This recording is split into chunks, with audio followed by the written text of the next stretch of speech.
Nakabantay na rin ang GMA Integrated News sa New Bilibid Prison kung saan nakatakdang ilipat si dating Congressman Arnolfo Teves Jr. ngayong umaga.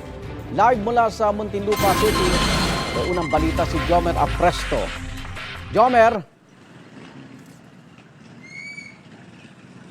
Igan, good morning. Narito ako sa labas ng New Bilibid Prison sa Muntinlupa City kung saan ililipat si dating 3rd District Representative Arnolfo Teves Jr. ayon sa NBI. Ayon naman sa abogado ni Teves na si Attorney Ferdinand Topacio, mula sa tanggapan ng National Bureau of Investigation, ililipat ngayon si Teves sa Building 14 ng Maximum Security Compound ng NBP. Ito yung pasilidad ng NBI na nasa loob ng Bilibid kung saan nakakulong din si J. Renz Kilario o kilala sa tawag na Senyor Aguila.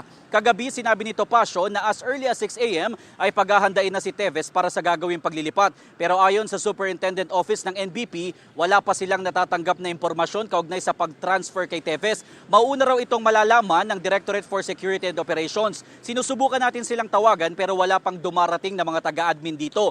Pasado alas 8 kagabi nang dumating o alas 11 kagabi nang dumating sa Villamor Air Base si Teves mula sa Timor-Leste. Si Teves ang umano'y mastermind sa pagpatay kay dating Negros Oriental Governor Roel Digamo at sa siyam na iba pa noong March 4, 2023. Sinampahan din siya ng kaso sa pagpatay sa 3 individual noong 2019. Dati nang itinanggi ng dating kongresista ang mga alegasyon. Sa ngayon, Igan, ay wala pa masyadong movement dito sa gate papasok ng NBP. Sinusubukan din natin na makipag-ugnayan kay Bucor Director General Gregorio Catapang Jr. pero hindi pa siya sumasagot hanggang sa mga oras na ito.